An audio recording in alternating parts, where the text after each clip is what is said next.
تو اس کو جہنم میں ڈال دے. منظر دیکھیے آپ، کتنا خطرناک عذاب. اس بچے کو، اس بیٹے کو جہنم میں ڈال دے. وہ صاحبتی، اپنی بیوی کو لے کر آئے گا، اللہ میں بیوی کو فدیے میں دے رہا ہوں، اس کو جہنم میں ڈال دے. وہ اخیہ، اپنے بھائی کو لے کر آئے گا، آئے اللہ دنیا میں میرا اور اس کا خون کا رشتہ ایک، میری ماں ایک، میرا باپ ایک، یہ میرا بھائی، لیکن آج تو اس کو لے لے. وَفَصِيلَتِهِ الَّتِي تُؤْوِيهِ، پورا خاندان ایک طرف، اے اللہ یہ میرا چچا ہے، یہ میرا بابا، یہ کاکا ہے، یہ نانا ہے، یہ دادا ہے، یہ میرا قبیلہ، یہ میرا کنبہ ہے، تو سب لے لے، ان کو جہنم میں ڈال دے. ثم ينجيه، لیکن اسے بچا لے، مجھے تو جنت میں ڈال دے، ان سب کو جہنم میں پھینک دے.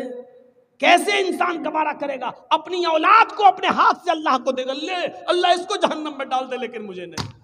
اللہ میری بیوی کو جہنم میں پھینک دے لیکن مجھے نہیں. اللہ میرے بھائی کو جہنم میں ڈال دے لیکن مجھے نہیں. اللہ میرے خاندان کو جہنم میں ڈال دے لیکن مجھے نجات دے دے، میں نہیں جانا چاہتا. تصور کیجئے آپ، یہاں بیٹا جل رہا ہے، آگ لگ جائے گھر میں، بیٹا جل رہا ہے، باپ کسی بھی قیمت پر دروازہ توڑے گا اور اپنے بچے کو بچانے کی فکر کرے گا کہ اسی طرح بچا لے. اگر ہم جلتے ہیں جل جائیں لیکن میرا بیٹا بچ جائے. دنیا کی آگ میں اپنے آپ کو چھلانگ لگا لیتے ہو اپنے بچے کو بچانے کے لیے، لیکن قیامت کے دن جہنم کی آگ اتنی تیز ہوگی، ایک بار دیکھو گے تو اپنے بیٹے کو ڈالنا گوارا کر لو گے، اپنے آپ کو نہیں. اپنی بیوی کو، اپنے بھائی کو ڈالنا گوارا کر لو گے لیکن اپنے آپ کو نہیں. یہ صورتحال ہوگی وہاں پر. اور یہ تصور ہر مذہب کے اندر ہے. زندگی دینے والے نے ہمیں بتایا ہے کہ یہ زندگی میرے بتائے ہوئے طریقے پر چلو، کیونکہ یہ زندگی یہاں ختم ہونے کے بعد بھی ختم نہیں ہوگی. اخروی زندگی ہم تمہیں پھر دیں گے اور پھر تمہیں جہنم کے اندر یا جنت کے اندر ڈالا جائے گا، پھینکا جائے گا. ہمیں اس چیز کا احساس ہونا چاہیے